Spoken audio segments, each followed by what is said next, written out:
My younger brother called me after midnight, his voice cracked with panic. His mother-in-law, a woman I adored, was dying from a rare cancer. There was one hope, an experimental clinic in Switzerland. The cost was $50,000, my entire life savings. He told me I was her only chance. I gave him the money. 6 weeks later, I saw a photo of his wife on a brand new luxury boat named the Sweet Life. And I realized my $50,000 hadn't paid for a life-saving treatment, it had paid for a lie. If you've ever had your trust betrayed when you tried to help, subscribe so you don't miss the moment the truth comes to light. And I'd love to know where this story is reaching you. Let me know in the comments where you're listening from. Now the story begins. The phone rang at 11:47 p.m. on a Thursday, jolting me awake from the first deep sleep I'd had in weeks. After 46 years on this earth, I'd learned that calls after midnight rarely brought good news, but the name on my phone screen made my heart skip a beat in a way that had nothing to do with bad timing. Mark, my younger brother by 4 years, the same. Mark, who'd called me at 3 a.m. when his first marriage had imploded, when his business had failed spectacularly, and when he'd needed bail money after a DUI that he'd sworn was his rock-bottom moment. "Daniel, thank God you answered." Mark's voice came through the phone cracked and desperate, carrying the kind of raw panic that you can't fake, even if you're the world's most talented actor. I sat up in bed, instantly alert despite the late hour. "Mark, what's wrong? Are you okay? Is Jennifer okay?" "It's Carol," Mark said, and I could hear him struggling to control his breathing. "Jennifer's mother, Daniel, she's dying." Carol Morrison had been part of our extended family for 8 years, ever since Mark had married Jennifer in what had been a surprisingly elegant ceremony for someone whose financial planning typically extended about 2 weeks into the future. Carol was 63 years old, a retired elementary school teacher who'd raised Jennifer as a single mother and who'd always treated Mark with the kind of maternal warmth that had made me understand why Jennifer had fallen for my charismatic but unreliable brother. "What happened to Carol? Is she in the hospital?" I asked, already calculating drive times to the various medical centers in our area. "She collapsed at work last Tuesday," Mark said, his voice breaking on the words. "They rushed her to Methodist Hospital, ran every test you can imagine. Daniel, they found something, a rare form of cancer it's aggressive, really aggressive." I could hear Jennifer crying in the background, her sobs providing a soundtrack of genuine grief that made my chest tighten with sympathy for a family facing what might be their worst nightmare. "Mark, what are the doctors saying about treatment options? What kind of timeline are we looking at?" I asked, slipping into the practical problem-solving mode that had served me well during 22 years as a financial advisor. "That's why I'm calling," Mark said, and something in his tone shifted slightly, taking on the desperate edge I'd heard when he'd asked me to co-sign his business loan, when he'd needed money for Jennifer's engagement ring, when he'd required help with the down payment on their house. "The doctors here say there's nothing they can do. The cancer is too advanced for traditional treatment. But Daniel, there's a clinic in Switzerland that's doing experimental therapy for exactly this type of cancer. They've had success rates that the American doctors can't match." Switzerland. Of course it was Switzerland. When Mark needed something that required significant money, it was always in Switzerland or Germany or some other country where medical treatments cost more than most people's annual salaries. "Mark, what kind of success rates are we talking about?" I asked, though part of me already knew where this conversation was heading. 60%, Mark replied immediately. 60% chance of complete remission with their treatment protocol. Daniel, that's the difference between Carol living to see her grandchildren and dying in the next 6 months. The numbers hit me like a physical blow. 60% chance of saving a woman who'd welcomed me into her family, who'd made Mark happier than I'd ever seen him, who'd been more of a mother to Jennifer than most children could hope for. But 60% also sounded suspiciously precise for experimental medicine, especially when delivered by someone whose relationship with accurate financial information had always been complicated at best. "Mark, how much does this treatment cost?" I asked, though I suspected I already knew the answer would be more than Mark could afford and exactly the amount he hoped I could provide. $50,000, Mark said, the number coming out in a rush like he'd been holding his breath while working up the courage to say it. 50,000 for the entire treatment protocol, including surgery, chemotherapy, and recovery. It's expensive, but Daniel, when you're talking about someone's life, $50,000. The number sat between us on the phone line like a bridge that would either connect us in family solidarity or reveal the gulf between Mark's needs and my ability to trust his judgment with money that represented a significant portion of my carefully accumulated savings. "Mark, does insurance cover any portion of this treatment?" I asked. "None of it," Mark replied quickly. "It's experimental, so insurance companies won't touch it. The clinic requires payment up front before they'll even schedule the initial consultation." Of course they did. Experimental treatments in foreign countries always required upfront payment, eliminating the possibility of insurance negotiations or payment plans that might make the treatment accessible to people who couldn't liquidate their life savings on demand. "Daniel, I know this is a lot of money," Mark continued. "I know you've worked hard for every dollar you've saved, but I wouldn't ask if there was any other option. I've looked into loans, second mortgages, selling everything we own. But with my credit history and Jennifer's student loan debt, no bank will give us anything close to what we need." Mark's credit history. Another familiar element in our family financial discussions. Mark had always been better at spending money than earning it, better at finding opportunities than following through on them, better at charming people than managing the practical details that turn charm into sustainable success. "Jennifer and I have been up for 3 days straight researching options," Mark said. "Carol's been like a mother to me, Daniel. She was there when Jennifer and I were broke and starting out. She helped us with our wedding, with the down payment on our house. She's never asked us for anything, and now she's dying because we can't afford to save her." The guilt in Mark's voice was unmistakable and calculating in equal measure. He was reminding me of Carol's generosity while highlighting his own financial inadequacy, creating a narrative where refusing to help would make me responsible for an elderly woman's death. "Mark, have you gotten a second opinion about the diagnosis? Rare cancers are sometimes misidentified, and treatment options can vary significantly between different medical centers," I said. "We don't have time for second opinions," Mark replied, his voice taking on an urgency that felt both genuine and rehearsed. "Carol's condition is deteriorating rapidly. The Swiss clinic has an opening next month, but only if we can confirm payment by the end of this week." Next month. End of this week. The timeline was convenient for someone who needed to prevent thorough investigation of medical claims or treatment facilities, but inconvenient for someone who wanted to make informed decisions about major financial commitments. "Daniel, I'm begging you," Mark said, his voice breaking again. "I've never asked you for anything this important. This isn't about me or my poor financial decisions. This is about Carol, who's been nothing but good to our entire family. She doesn't deserve to die because I'm too irresponsible to have $50,000 saved for emergencies." The self-awareness was surprising and strategic. Mark was acknowledging his financial irresponsibility while using it to justify why I should bear the financial responsibility for Carol's medical crisis. "Mark, if I loan you this money, what's your plan for paying it back?" I asked.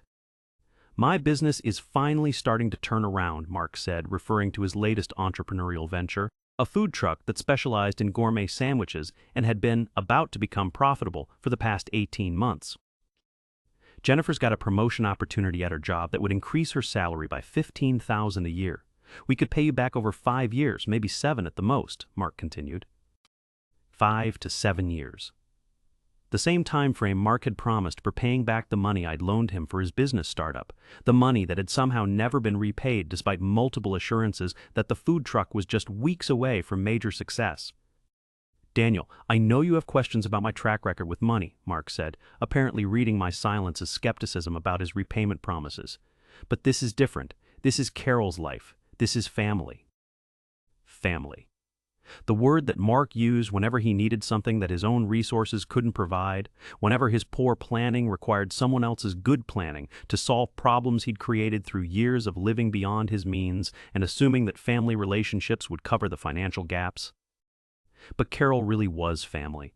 She'd been part of our holiday celebrations, birthday parties, and family gatherings for 8 years. She'd welcomed me into her home, shared stories about Jennifer's childhood, and always asked about my work and my life with the genuine interest that some people reserve for their own children.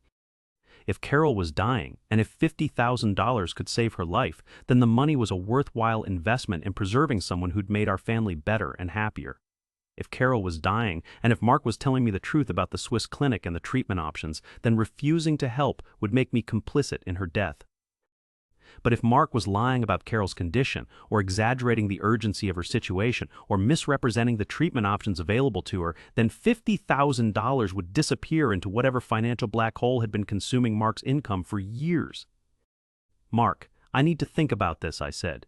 $50,000 is a significant amount of money, and I want to make sure I understand all the medical details before making a decision. "Daniel, there isn't time to think about it," Mark replied, his voice taking on the desperate edge that meant he was afraid I might investigate his claims too thoroughly. "Carol's appointment at the Swiss clinic is scheduled for 3 weeks from today. If we miss that opening, the next available appointment isn't for 4 months. She doesn't have 4 months. 3 weeks. The timeline was designed to prevent careful consideration while creating enough urgency to justify immediate financial commitment without thorough investigation of the medical claims or treatment facility. "Mark, can you send me information about the Swiss clinic? Medical documentation about Carol's diagnosis? Details about the treatment protocol they're recommending?" I asked. "I can try," Mark said, though something in his tone suggested that providing documentation might be more complicated than it should be for legitimate medical treatment. "But Daniel, most of the communication with the clinic has been verbal. They prefer to work directly with families rather than generating a lot of paperwork that might delay treatment." Of course, they preferred verbal communication. Documentation creates accountability, and accountability makes deception more difficult to maintain. "Mark, let me call you tomorrow morning after I've had time to think through the financial implications," I said. "Daniel, please don't overthink this," Mark pleaded. "Carol is dying. We can save her life. Everything else is just details we can work out later." Everything else is just details. $50,000 in details that Mark wanted me to commit to without investigation, without documentation, and without any verification that the medical crisis he was describing actually existed in the form he was presenting. After we hung up, I sat in my darkened bedroom thinking about Carol's laugh, her stories about teaching 3rd grade for 37 years, and the way she'd always made sure Jennifer felt supported in her marriage to my financially unpredictable brother. I thought about Mark's history of financial crisis, his talent for finding expensive solutions to problems that might not exist in the forms he described, and his ability to use family loyalty as leverage for obtaining money he couldn't earn through his own efforts. Most of all, I thought about the difference between helping someone in genuine crisis and enabling someone whose crises always seemed to require exactly the amount of money that other family members had available to loan. By morning, I would have to decide whether Mark was asking me to save Carol's life or fund whatever new scheme he'd devised to solve his ongoing financial problems at my expense. I woke up Friday morning with Mark's words echoing in my mind like a song I couldn't stop humming. "Carol is dying. We can save her life. Everything else is just details we can work out later." The coffee maker gurgled to life at 5:30 a.m., same as every morning for the past 12 years, but today the familiar routine felt different. Today I was drinking coffee while deciding whether to withdraw $50,000 from my retirement savings to fund what could be either a life-saving medical treatment or the most elaborate lie my brother had ever constructed. By 7 a.m., I'd made my decision.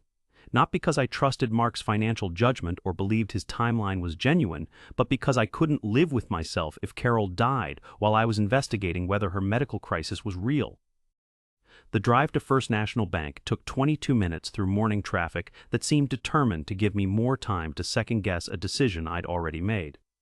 My relationship with Mark had been complicated since childhood, but my relationship with Carol had been nothing but positive since the day she'd welcomed me into her family.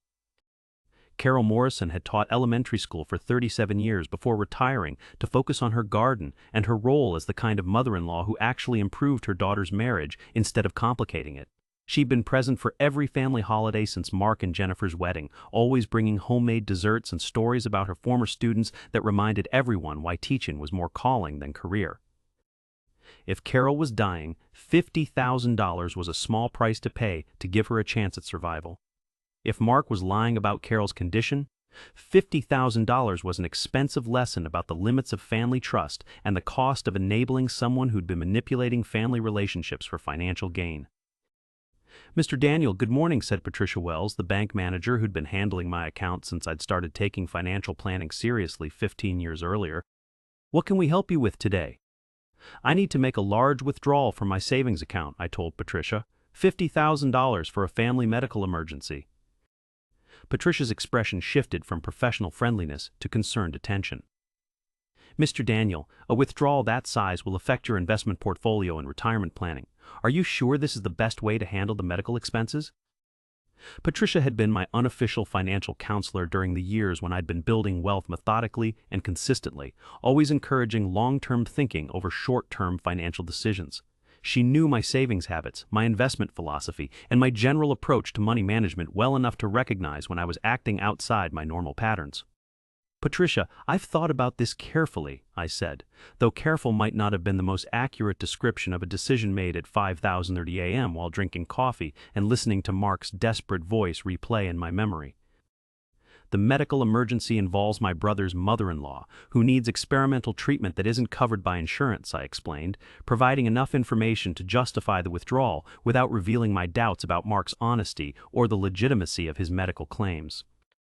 Patricia processed the paperwork with the professional efficiency of someone who'd seen families make difficult financial decisions about health crises many times before. Mr. Daniel, would you like me to prepare this as a cashier's check or wire transfer? She asked. Cashier's check made out to Mark Henderson, I replied, choosing the option that would provide some paper trail for a transaction that felt simultaneously necessary and reckless. The check was ready within 30 minutes. A piece of paper representing more money than most people saw in a year, money that had taken me 5 years to save through careful budgeting and disciplined investment decisions. As I drove to Mark's house with $50,000 in my jacket pocket, I realized I was about to discover whether my brother deserved the trust I was placing in him or whether I'd just made the most expensive mistake of my adult life. Mark and Jennifer lived in a neighborhood that had been developed during the economic boom 15 years earlier, when optimistic young families had assumed that housing prices and employment opportunities would continue rising indefinitely. The houses were larger than their owners could realistically afford, with mortgage payments that required 2 stable incomes and left little room for financial emergencies or economic downturns.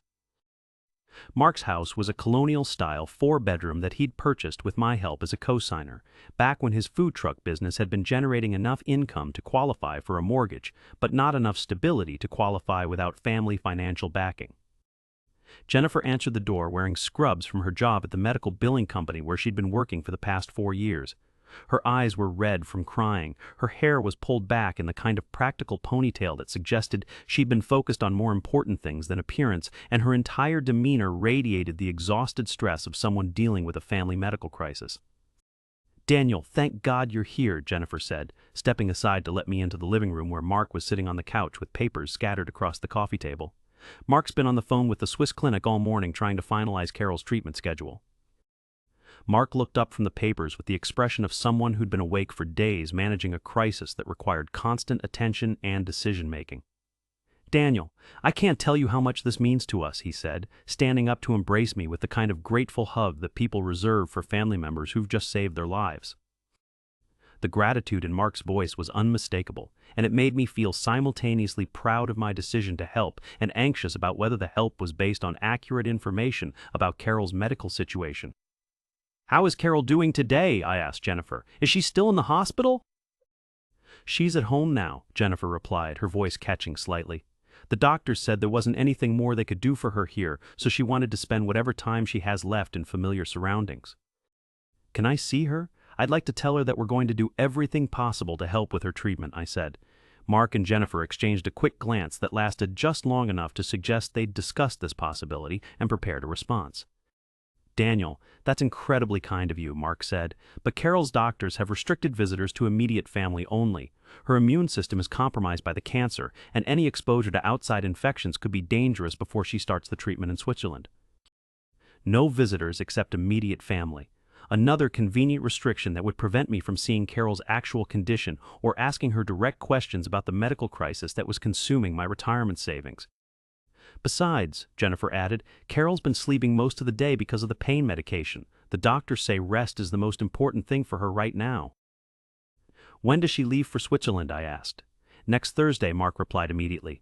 The clinic needs a full week for preliminary testing before they can begin the actual treatment protocol. Next Thursday, 8 days from now. The timeline was specific enough to sound legitimate, but distant enough to prevent immediate verification of travel arrangements or treatment schedules. Mark, I brought the money, I said, pulling out the cashier's check that represented 5 years of disciplined saving and careful financial planning. Mark stared at the check with something approaching reverence, as if he couldn't quite believe that $50,000 had materialized in his living room through the generosity of a family member who'd been watching his financial irresponsibility for years. "Daniel, I promise you'll get every penny of this back," Mark said, his voice thick with emotion. "Jennifer and I have already talked to a financial planner about restructuring our budget to make room for monthly payments." A financial planner. Mark had never consulted a financial planner for anything in his adult life, but now he was claiming to have detailed repayment plans prepared before he'd even received the loan. "We're going to pay you back over 5 years with interest," Jennifer added. "We know this is a huge sacrifice for you, and we don't want you to lose money because you helped save my mother's life." 5 years with interest. The same time frame Mark had promised for repaying previous loans, none of which had been repaid according to the original schedules, despite multiple assurances about improved income and better financial management. "Mark, I'm not worried about the repayment schedule right now," I said, which was partially true. "I'm just glad we can help Carol get the treatment she needs." "Daniel, you're saving her life," Jennifer said, tears starting to flow again. "When the doctors told us there was nothing they could do, we thought we were going to lose her. But now she has a real chance." The gratitude in Jennifer's voice seemed genuine, but gratitude can be performed as convincingly as any other emotion when the performance is necessary to secure $50,000 in funding for undefined purposes. "What happens if the treatment doesn't work?" I asked. "What's the backup plan if Carol's condition doesn't improve?" "The doctors are very optimistic," Mark said quickly. "The success rate for this particular treatment is 60%, which is better odds than any traditional treatment option." 60% success rate. The same precise statistic Mark had mentioned during his midnight phone call, delivered with the same confidence despite his complete lack of medical training or expertise in experimental cancer treatments. "But if the worst happens, at least we'll know we tried everything possible," Jennifer added. "Carol will know that her family fought for her life instead of just accepting the American doctor's diagnosis." Fighting for her life. Accepting the diagnosis. Jennifer was framing the Swiss treatment as an emotional necessity rather than a medical decision based on objective analysis of treatment options and success probabilities. Over the next 2 hours, Mark provided updates about Carol's condition that were detailed enough to sound medically informed, but vague enough to prevent verification through independent sources. Carol was experiencing the side effects expected with her type of cancer. Her pain levels were being managed with medication that made her sleep most of the day. Her appetite was limited, but she was maintaining adequate nutrition through supplements. Jennifer showed me photographs of Carol from the previous month, before her diagnosis, looking healthy and energetic during what she described as their last family gathering before everything changed. The contrast between the vibrant woman in the photographs and the description of her current condition was stark enough to justify urgent medical intervention if the medical crisis was genuine. But the photographs also reminded me that I hadn't seen Carol in person for 3 months, not since Mark and Jennifer's anniversary party in early spring. My knowledge of Carol's current condition was entirely dependent on information provided by Mark and Jennifer, neither of whom had particularly strong track records for accuracy when discussing topics that involved significant amounts of money. "Mark, can I get contact information for the Swiss clinic?" I asked. "I'd like to send them a note expressing our family's gratitude for their willingness to help Carol." Mark's hesitation was brief but noticeable. "Daniel, the clinic is very strict about patient privacy. They prefer that all communication go through the immediate family members who are handling the treatment arrangements." "But I could send a general note of appreciation through you," I suggested. "Of course," Mark replied. "I'll make sure they receive anything you want to send." Mark would make sure the Swiss clinic received my note of appreciation, just as he would make sure I received updates about Carol's treatment progress and recovery timeline. All information would flow through Mark, preventing direct communication that might reveal inconsistencies in the medical narrative he was constructing. By early afternoon, I'd transferred $50,000 from my savings account to fund Carol's experimental cancer treatment in Switzerland, based on medical information provided entirely by my financially irresponsible brother and his wife, neither of whom had allowed me to speak directly with the patient or verify the treatment details to independent sources. As I drove home from Mark's house, I realized I'd just made the kind of financial decision that violated every principle of careful analysis and thorough investigation that had guided my professional career and personal money management for decades. But I'd also potentially saved the life of someone who'd been nothing but kind and generous to our family. someone who deserved every chance at survival regardless of whether her son-in-law could be trusted with accurate information about medical crises and treatment options. The next few weeks would determine whether I'd made the best decision of my life or the most expensive mistake, whether Mark had been telling the truth about a medical emergency or lying about the most serious situation he'd ever used to manipulate family relationships for financial gain. Either way, $50,000 was gone from my retirement savings, and Carol's life was supposedly being saved through experimental treatment that would be impossible to verify until she either recovered completely or died despite the expensive intervention I'd funded.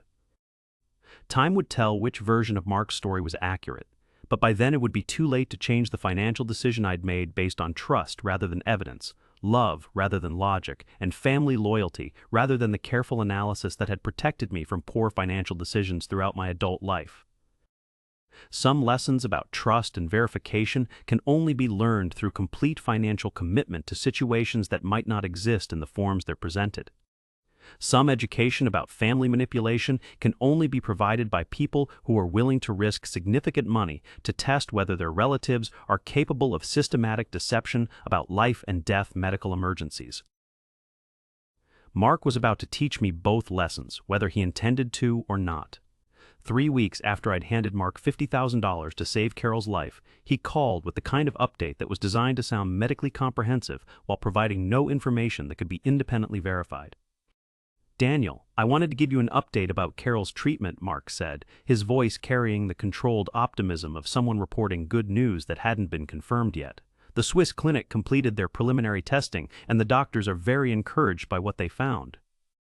I was sitting in my office reviewing quarterly investment reports for clients who trusted me to make careful decisions with their money, the same kind of careful decisions I hadn't made when my brother had called with his medical emergency 3 weeks earlier. "What exactly did the doctors find?" I asked Mark, pulling out a notepad to record details that might help me understand whether $50,000 had been invested wisely or wasted completely. "Carol's cancer hasn't spread as extensively as the American doctors thought," Mark replied. "The Swiss doctors are more optimistic about the treatment success rate than we originally hoped." More optimistic than originally hoped.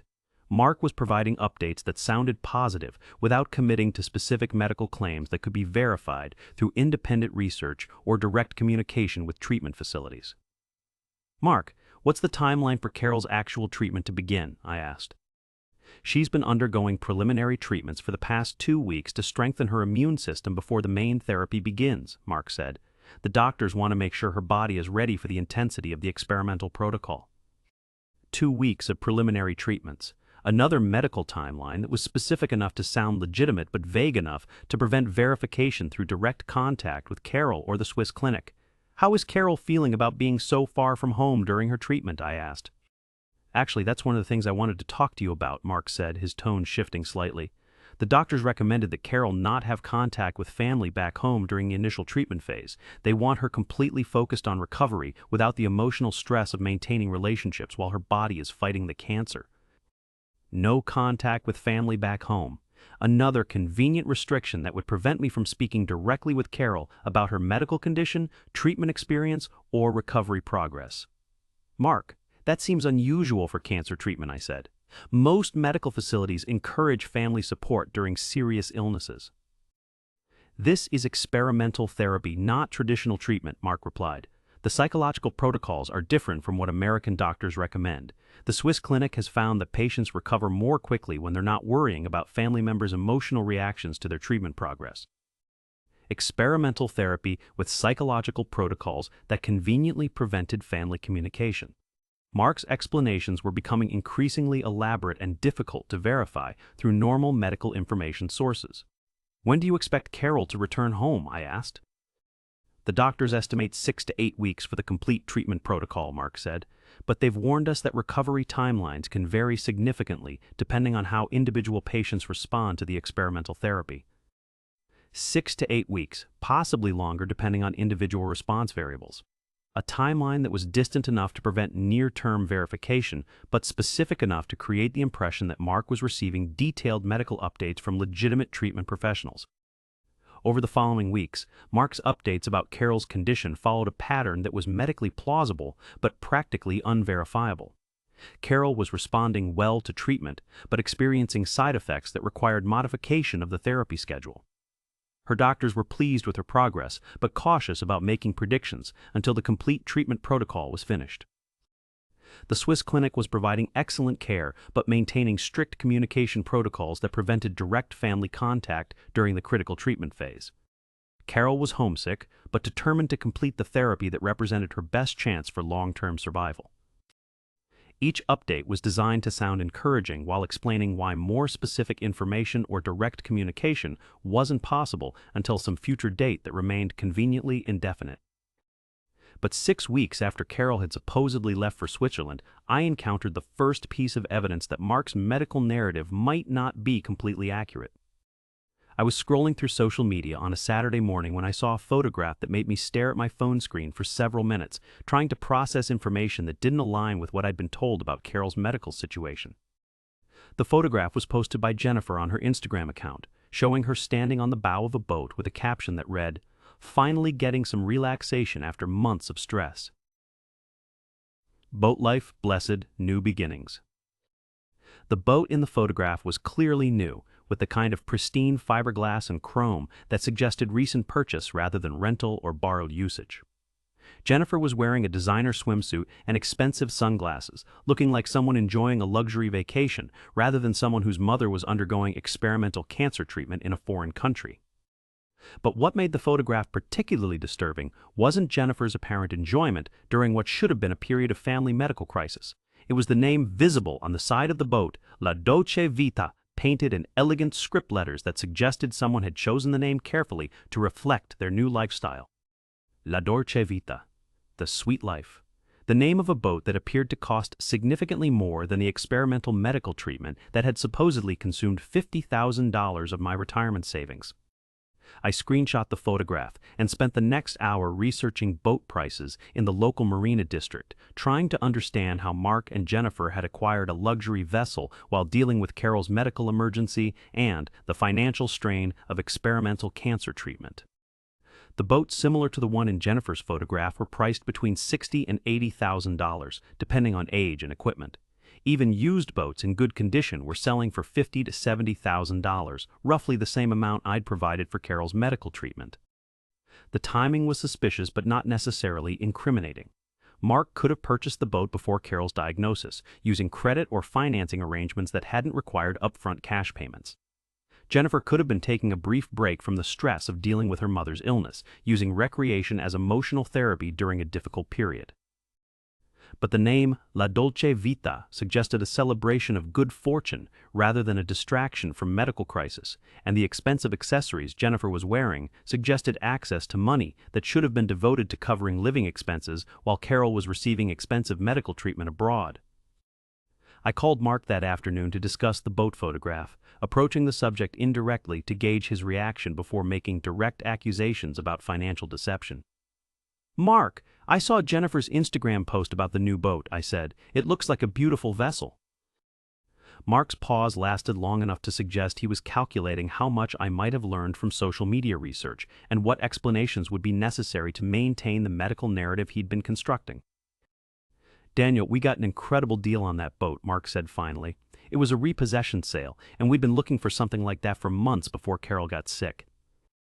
A repossession sale that happened to occur during the same time period when Mark needed $50,000 for medical expenses. Another convenient coincidence that was possible but statistically unlikely. "The timing worked out perfectly," Mark continued. "We were able to get financing for the boat just before Carol's medical situation affected our credit applications." Financing arranged just before the medical crisis. Mark's explanation was plausible but represented exactly the kind of poor financial timing that had characterized his money management throughout his adult life. "Mark, how are you managing boat payments while dealing with Carol's medical expenses?" I asked. "Jennifer got that promotion I mentioned, so we have additional income to cover the boat payments," Mark replied. "And frankly, having the boat has been emotional therapy for Jennifer while her mother is going through treatment." Additional income from Jennifer's promotion, which had been mentioned as part of the repayment plan for my loan, but was now being used to justify luxury purchases during a supposed family medical crisis. The conversation left me with more questions than answers about how Mark and Jennifer were managing their finances during what should have been a period of extreme economic stress caused by Carol's experimental medical treatment. But questions aren't evidence, and suspicion isn't proof of deception. Mark could be telling the truth about Carol's medical situation while making questionable financial decisions about boat purchases during a family crisis. Jennifer could be using social media to project normalcy while privately dealing with the emotional strain of her mother's illness. However, the boat photograph had planted seeds of doubt that grew stronger over the following weeks as I noticed other inconsistencies in Mark's updates about Carol's medical progress. The Swiss clinic had allegedly restricted family communication, but Mark was somehow receiving detailed medical updates that he shared with me on a weekly basis. Carol was supposedly undergoing intensive treatment that prevented travel or outside contact, but there were no credit card charges for international medical expenses appearing on the joint account that Mark shared with Jennifer. Most significantly, Carol's prolonged absence from normal social activities wasn't generating the kind of concern from friends and extended family that would be expected when a beloved community member disappeared for months of medical treatment in a foreign country. Carol had taught elementary school in our community for 37 years. She had former students who were now adults with children of their own, colleagues who'd worked with her for decades, and neighbors who'd known her since Jennifer was a child. Yet none of these people seemed to be asking about Carol's condition, sending cards, or organizing support activities for a family dealing with experimental cancer treatment abroad. The absence of community concern suggested that either Carol's medical crisis was being kept secret from everyone except immediate family, or the medical crisis didn't exist in the form Mark had described. 2 months after providing $50,000 for Carol's experimental treatment, I made a decision that would determine whether Mark had been telling the truth about the most serious medical emergency our family had ever faced. I hired a private investigator named Michael Torres, who specialized in verifying medical claims and insurance fraud cases. "Mr. Daniel, what specific information are you trying to verify about your brother's medical claims?" Michael asked during our initial meeting. "I need to know whether Carol Morrison is actually receiving cancer treatment at a Swiss medical clinic, or whether the entire medical emergency was fabricated to obtain $50,000 for purposes that have nothing to do with medical care," I replied. Michael nodded with the professional understanding of someone who'd investigated dozens of similar cases where family medical emergencies had been used to manipulate relatives into providing money for non-medical purposes. "Mr. Daniel, medical fraud within families is more common than most people realize," Michael said. "People assume that family members wouldn't lie about life-threatening illnesses, which makes medical emergencies very effective tools for financial manipulation." "How long would it take to verify whether Carol Morrison is receiving treatment at Swiss medical facilities?" I asked. 2 weeks for preliminary verification, 4 weeks for comprehensive investigation including travel records, medical facility contacts, and financial transaction analysis," Michael replied. 4 weeks to learn whether I'd saved Carol's life or funded Mark's latest financial scheme using the most emotionally manipulative lie he'd ever constructed. 4 weeks to discover whether my $50,000 had purchased experimental cancer treatment or a luxury boat named after the sweet life that Mark and Jennifer were enjoying at my expense. The investigation would cost $3,000, but $3,000 was a reasonable investment in learning whether my brother was capable of systematic deception about medical emergencies, or whether my suspicions were the result of paranoia and distrust developed through years of watching Mark's financial irresponsibility. Either way, the investigation would provide definitive answers about Carol's medical situation and Mark's honesty about the most serious crisis our family had allegedly faced.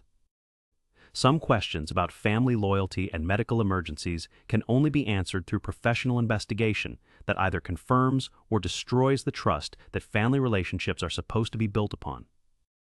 Mark was about to discover whether I was willing to verify his medical claims through independent sources, or whether family loyalty required accepting whatever explanations he provided about how $50,000 had been spent on Carol's behalf. Michael Torres completed his preliminary investigation 3 weeks after I'd hired him to verify Carol's medical situation. His initial findings arrived via email on a Tuesday morning, presented in the clinical language of someone who'd spent years documenting insurance fraud and medical deception. "Mr. Daniel, based on passport records and immigration databases, Carol Morrison has not traveled outside the United States in the past 6 months," Michael wrote. "Additionally, there are no medical facilities in Switzerland that match the description your brother provided for Carol's alleged treatment location." I read the email twice before the implications fully registered.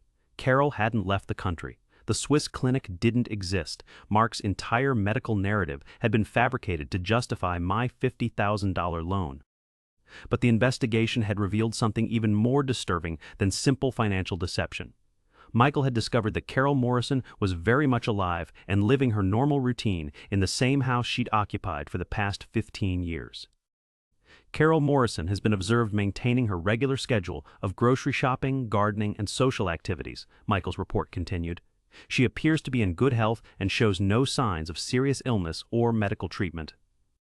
Carol wasn't dying. She wasn't in Switzerland receiving experimental cancer treatment. She was living her normal life while Mark and Jennifer used her alleged medical crisis to extract $50,000 from my retirement savings. The comprehensive report that arrived the following day included photographs, financial records, and witness statements that painted a complete picture of Mark's deception. Carol was healthy. Mark and Jennifer had purchased a luxury boat named La Dolce Vita, and the entire Swiss medical emergency had been an elaborate lie designed to fund their new lifestyle. Michael had traced the $50,000 through banking records that showed my cashier's check had been deposited into Mark and Jennifer's joint account and immediately used as a down payment on the boat I'd seen in Jennifer's Instagram posts. The boat purchase had occurred 2 days after I'd provided the money for Carol's life-saving medical treatment. Mark and Jennifer had celebrated their successful deception by buying a luxury vessel and naming it after the sweet life they were now living at my expense. Mr. Daniel, this appears to be a premeditated fraud scheme rather than a spontaneous deception, Michael explained during our follow-up meeting. The medical timeline, the Swiss clinic details, and the urgency were all calculated to prevent thorough investigation while maximizing emotional pressure for immediate payment. Mark had spent weeks preparing his medical emergency, researching cancer statistics and experimental treatment options that would sound legitimate to someone without medical expertise. He'd crafted a narrative that was emotionally compelling and medically plausible while being completely false in every verifiable detail. "What legal options do I have for recovering the money?" I asked Michael. "Criminal fraud charges are possible given the premeditated nature of the deception," Michael replied.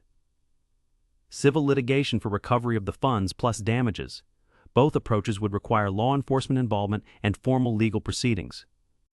Criminal charges against my brother. The phrase sat in my mind like a weight that was simultaneously justified and heartbreaking. Mark had committed fraud, but he was still family. He'd stolen from me, but he was still the little brother who'd followed me around as a child, believing I could solve any problem and fix anything that was broken.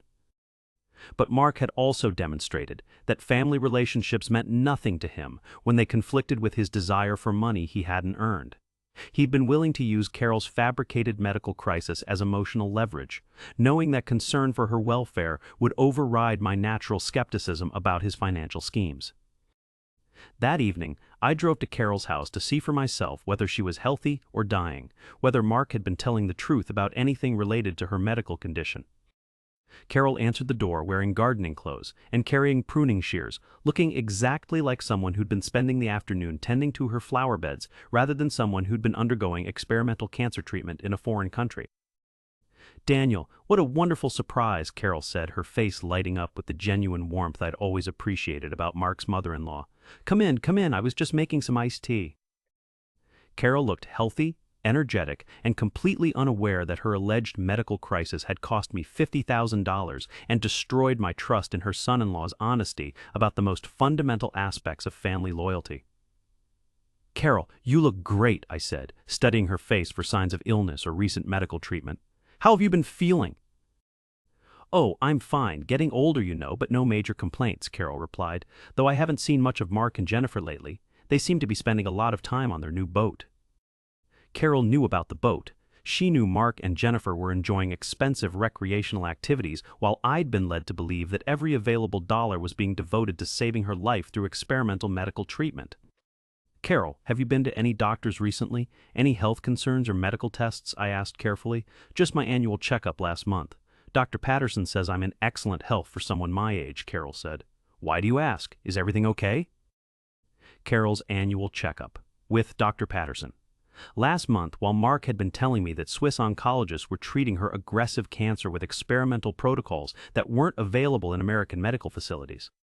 Carol, I need to ask you something directly, I said. Have Mark and Jennifer told you about any medical concerns? Any discussions about cancer treatments or experimental therapy? Carol's expression shifted from friendly curiosity to genuine confusion. Cancer treatments? Daniel, what are you talking about? I don't have cancer. I've never had cancer. The confirmation was devastating and clarifying in equal measure. Carol had no knowledge of the medical emergency that had justified my $50,000 loan. She was unaware that Mark had been using her alleged terminal illness to manipulate family relationships for financial gain.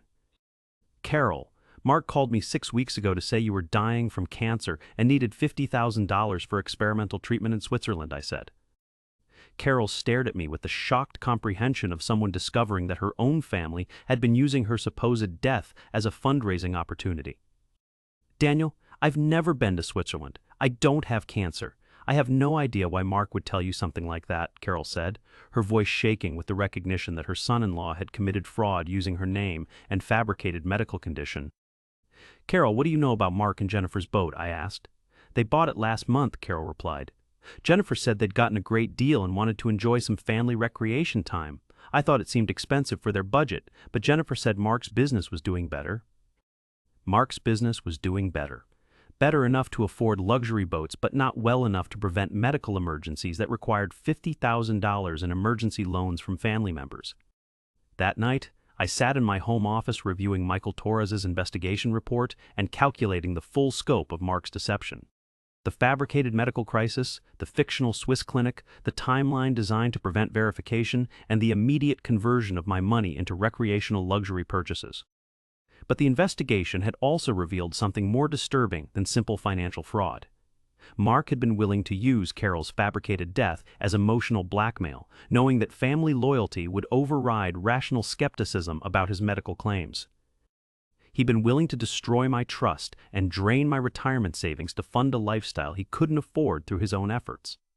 Most importantly, he'd been willing to let Carol remain ignorant of the fraud committed in her name, allowing her to believe that her relationship with our family was based on genuine affection rather than her utility as a prop in Mark's financial schemes.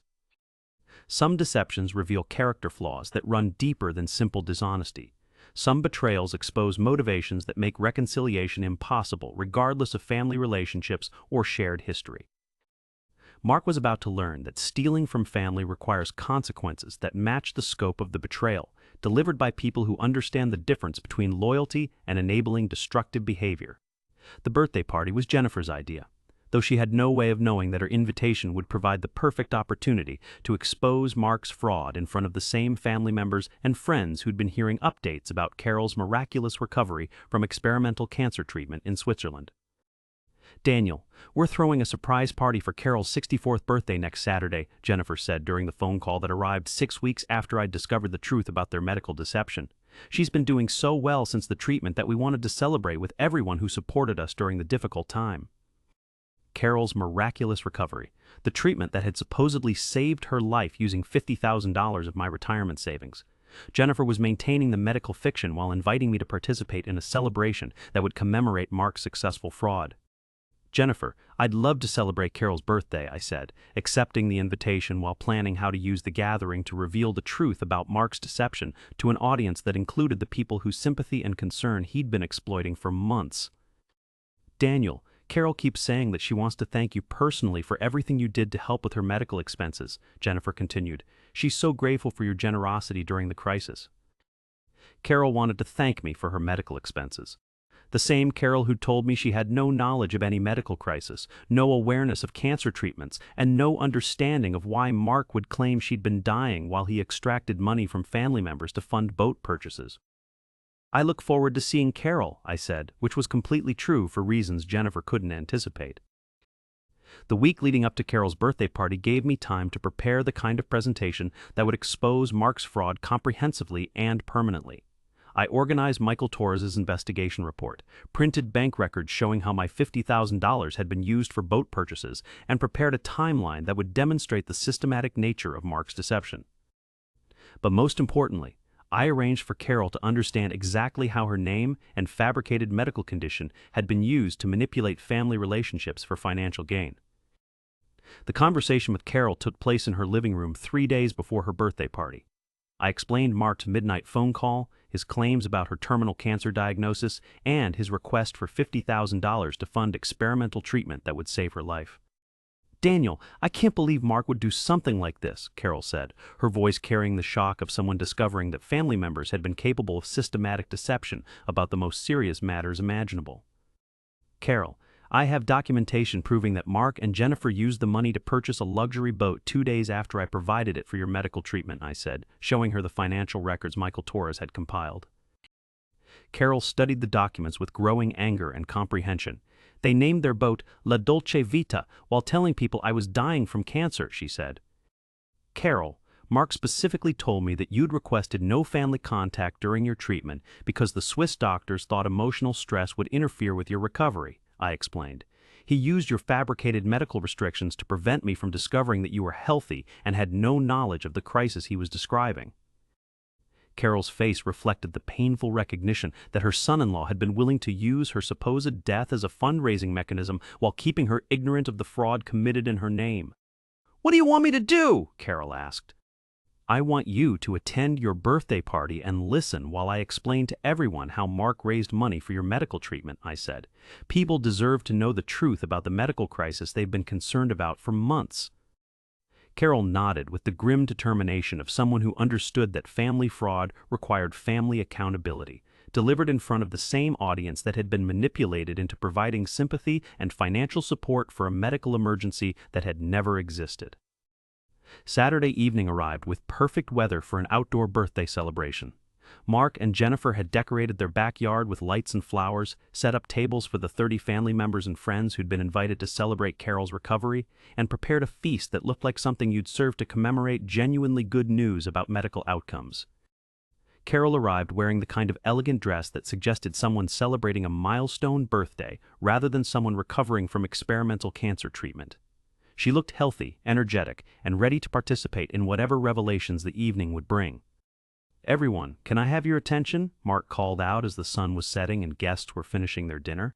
"I wanted to say a few words about why we're here tonight and what this celebration means to our family." Mark stood beside the boat that was visible in his driveway, its name La Dolce Vita, clearly readable in the party lighting. The same boat he'd purchased with money intended for Carol's life-saving medical treatment. "6 months ago, we received the worst news any family can get," Mark began, his voice carrying the practiced emotion of someone who'd been refining this narrative for months. "Carol was diagnosed with aggressive cancer, and American doctors told us there was nothing they could do." The guests were listening intently, many of them hearing the detailed medical story for the first time, others nodding with recognition of a family crisis they'd been following through social media updates and concerned phone calls. "But thanks to the generosity of my brother Daniel, we were able to get Carol the experimental treatment she needed in Switzerland," Mark continued, gesturing toward me with the gratitude reserved for family members who'd made ultimate sacrifices during medical emergencies. Daniel didn't hesitate when we asked for help. He immediately provided $50,000 to save Carol's life, and tonight we're celebrating the success of that treatment and Carol's complete recovery, Mark said. The applause that followed Mark's speech was genuine and heartfelt, reflecting the relief of people who'd been genuinely worried about Carol's health and genuinely grateful for my willingness to fund her medical treatment. But the applause also represented the success of Mark's deception, the effectiveness of his medical narrative in generating exactly the kind of family support and community sympathy he'd been seeking when he'd fabricated Carol's terminal illness. "Mark, thank you for that introduction," I said, standing up with the folder containing Michael Torres' investigation report and the bank records that would destroy Mark's credibility permanently. "I'd like to share some details about Carol's medical treatment and recovery that might interest everyone who's been concerned about her health over the past few months," I continued. Mark's confident expression flickered with the first hint of uncertainty as he realized that his narrative was about to be examined more thoroughly than he'd anticipated. "First, I want everyone to know that Carol never had cancer," I said, opening the folder and pulling out medical documentation. "She never received experimental treatment in Switzerland. She never left the United States during the time period when Mark claimed she was undergoing life-saving therapy." The silence that followed was complete and devastating. 30 people processing the information that a medical crisis they'd been following and supporting had been entirely fabricated by someone they'd trusted with their sympathy and concern. "Carol, would you like to tell everyone about your actual health status over the past 6 months?" I asked. Carol stood up with the dignity of someone who'd been victimized by fraud but was determined to set the record straight. "I've been healthy all year. I had my annual checkup last month, and Dr. Patterson says I'm in excellent condition for my age. I've never had cancer. I've never been to Switzerland. I had no idea Mark was telling people I was dying." The revelation hit the audience like a physical blow. Family members and friends staring at Mark with the shocked recognition that he'd been systematically lying about a medical emergency to manipulate their emotions and extract financial support. "Mark used my fabricated medical crisis to obtain $50,000 from Daniel's retirement savings," Carol continued. "2 days after receiving that money, Mark and Jennifer purchased the boat you can see in their driveway, which they named La Dolce Vitas to celebrate the sweet life they were living at Daniel's expense." Jennifer tried to interrupt, but Carol continued with the methodical precision of someone who'd spent 37 years teaching children about the importance of telling the truth. "Mark specifically told Daniel that I'd requested no family contact during my treatment, preventing Daniel from discovering that I was healthy and had no knowledge of the medical crisis Mark was describing," Carol said. Mark's face had gone completely white, but he attempted to maintain some version of his medical narrative. "Carol, you're confused about the timeline. The treatment affected your memory of some of the medical procedures," he said desperately. "Mark, I have documentation from a private investigator proving that Carol never left the country, never received medical treatment, and was living her normal routine while you were claiming she was dying in Switzerland," I said, pulling out Michael Torres's report. The evidence was comprehensive and undeniable. Passport records, immigration databases, financial transactions showing how my $50,000 had been converted into boat purchases, and witness statements confirming that Carol had been healthy throughout the time period when Mark had been describing her medical crisis. "Daniel, you hired a private investigator to spy on our family?" Jennifer asked, her voice carrying the kind of outrage that people use when they've been caught in systematic deception. "I hired an investigator to verify medical claims that were being used to justify $50,000 in emergency loans," I replied. "The investigation confirmed that everything Mark told me about Carol's condition was a lie designed to fund luxury purchases he couldn't afford through his own income." The confrontation that followed was painful but necessary. Mark finally admitting that he'd fabricated the entire medical crisis. Jennifer acknowledging that she'd been complicit in the deception. Carol expressing her shock and anger at discovering that her name and fabricated illness had been used to manipulate family relationships for financial gain. But the most devastating revelation was how many people had been affected by Mark's deception. Family members who'd been genuinely worried about Carol's health, friends who'd offered prayers and support during a medical crisis that had never existed, and community members who'd been following Carol's supposed recovery through social media updates about experimental treatments that had never occurred. Mark's fraud had required systematic lies to dozens of people over a period of months, creating a network of deception that had affected everyone who'd cared about Carol's welfare and believed in Mark's honesty about medical emergencies. The birthday party ended with guests leaving in shocked silence, processing the revelation that they'd been manipulated into supporting a medical crisis that had been fabricated to fund recreational boat purchases. Mark and Jennifer's reputation in their community was destroyed permanently, their credibility shattered by the exposure of fraud that had exploited the most fundamental human sympathies for personal financial gain. Some deceptions are too comprehensive and too cruel to forgive, regardless of family relationships or shared history.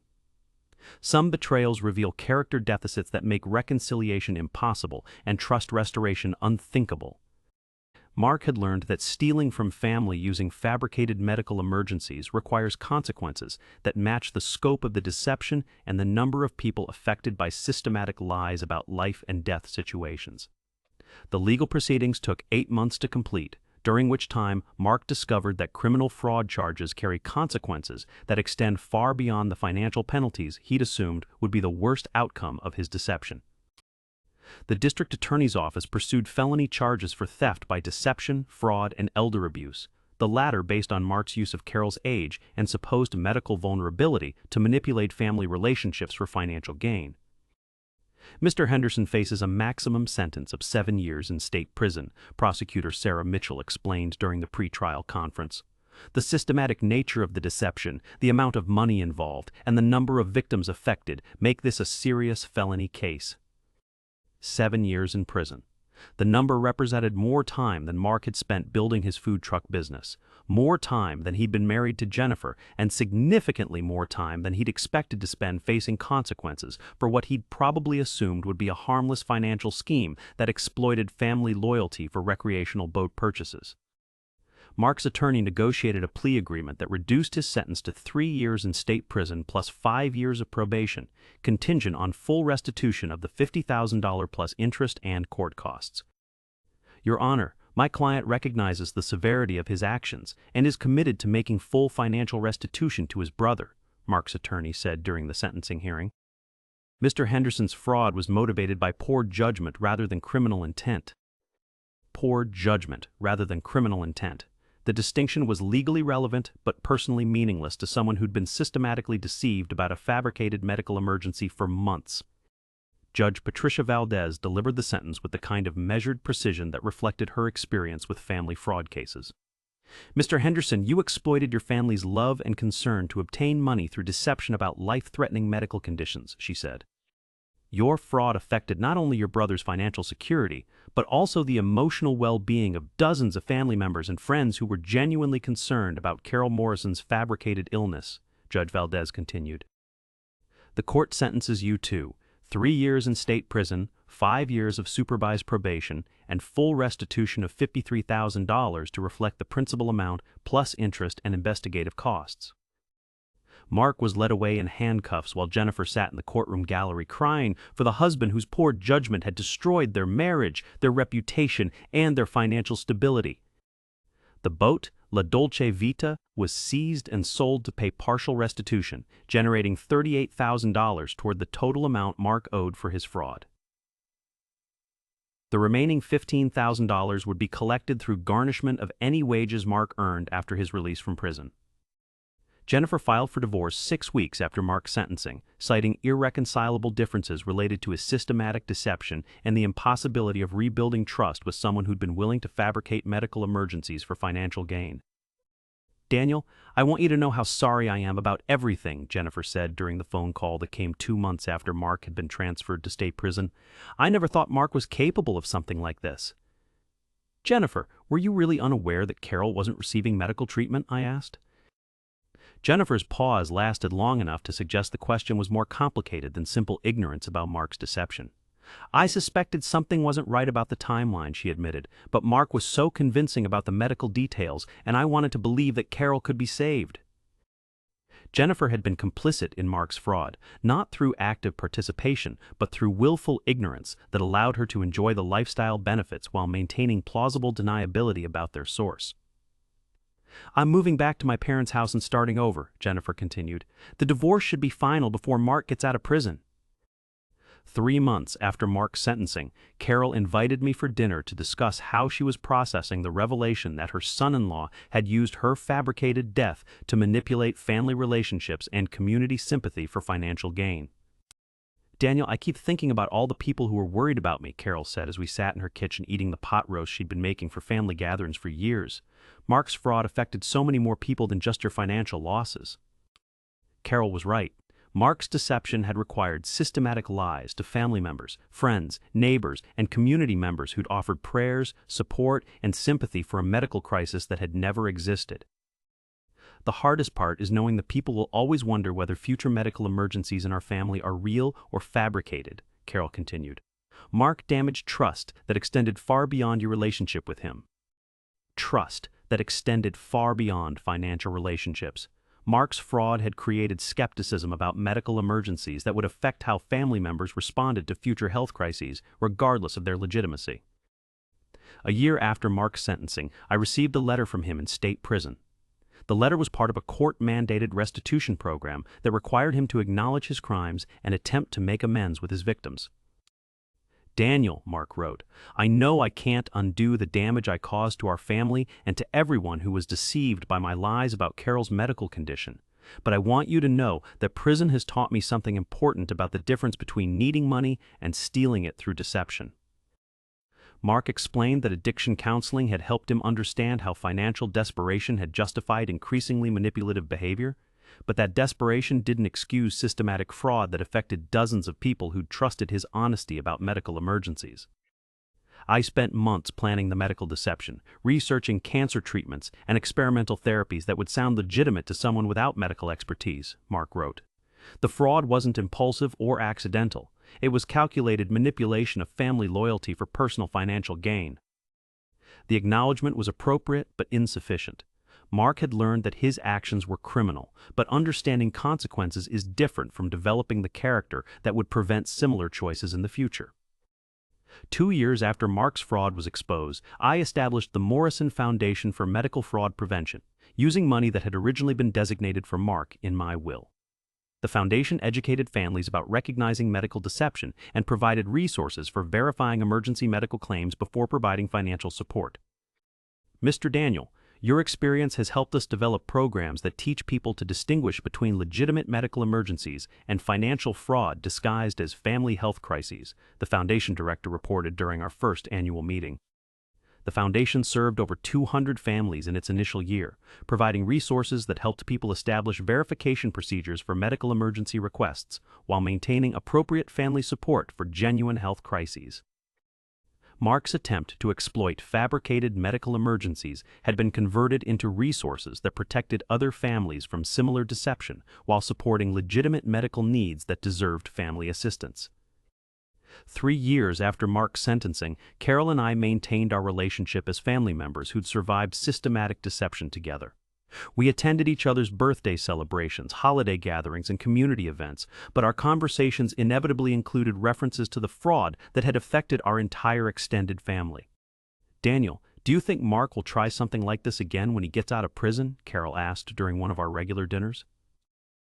I think Mark will be more careful about getting caught, I replied, but I don't think prison changes the character traits that made him capable of systematic deception about medical emergencies in the first place. Character traits that had allowed Mark to plan and execute fraud that required months of preparation, systematic lies to dozens of people, and the willingness to use an elderly woman's fabricated terminal illness as emotional leverage for financial manipulation.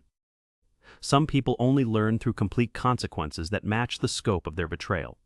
Some education about trust and verification can only be provided by people who refuse to enable deception regardless of family relationships or emotional manipulation. Mark had learned that stealing from family using fabricated medical emergencies carries costs that extend far beyond financial penalties.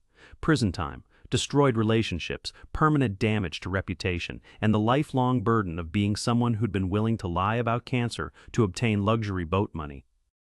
The lesson had been expensive but necessary, worth every year he spent learning it, and every relationship sacrificed to teach it properly. I hope this story touched you, especially those protecting themselves from financial deception disguised as family medical emergencies. If this story moved you, please support our channel with a like and subscribe for more stories about family manipulation, medical fraud, and the courage to verify emergency claims before providing financial support. Drop a comment below sharing your thoughts, or let us know where you're listening from around the world. These stories about family trust, medical deception, and protecting yourself from manipulation connect people across all cultures and communities. Thank you for joining this journey through family betrayal, medical fraud, and the wisdom that comes from understanding the difference between supporting legitimate emergencies and enabling systematic deception. Until next time, remember, the most valuable lesson isn't about money or medical crises, but about the importance of verifying emergency claims before providing financial support and having the courage to investigate when family loyalty conflicts with evidence that suggests deception.